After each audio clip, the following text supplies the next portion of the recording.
Unit 21 Sejarah Mengajar Erti Kehidupan. PBD mendengar dan bertutur.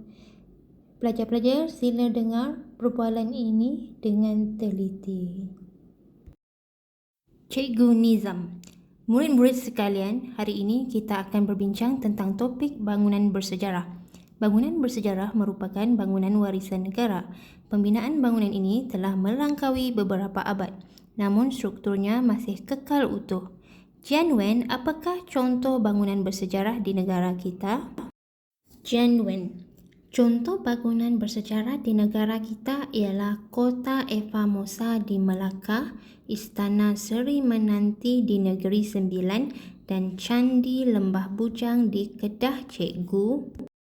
Cikgu Nizam, bagus Jian Wen, bangunan bersejarah banyak mempunyai keistimewaan. Bangunan bersejarah cukup unik. Keunikan bangunan ini berjaya menambat hati pelancong domestik dan pelancong asing. Ramesh, berikan bukti bagi penyataan ini. Ramesh, buktinya Kota Melaka yang terkenal dengan pelbagai bangunan bersejarah tidak pernah sunyi daripada kunjungan pelancong. Saban tahun, jumlah pelancong yang datang ke negeri Melaka semakin meningkat. Lebih-lebih lagi setelah UNESCO mengisytiharkan Melaka sebagai tapak warisan dunia pada tahun 2008. Nizam. Benar Ramesh, selain itu bangunan bersejarah mempunyai nilai estetika yang unggul. Setiap monumen ini mempunyai gaya seni bina masing-masing, sama ada menerima pengaruh luar maupun berdasarkan pengaruh tempatan. Misalnya, bangunan Sultan Abdul Samad jelas memperlihatkan keindahan seni bina pengaruh Mughal dan Maur. Siapakah lagi yang dapat memberikan penjelasan tentang bangunan bersejarah?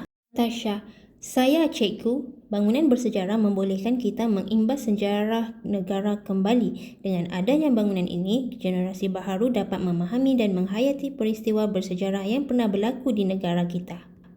Ada juga bangunan bersejarah yang dijadikan bangunan pentadbiran. Misalnya, bangunan Sultan Abdul Samad menjadi mercu tanda Kuala Lumpur juga.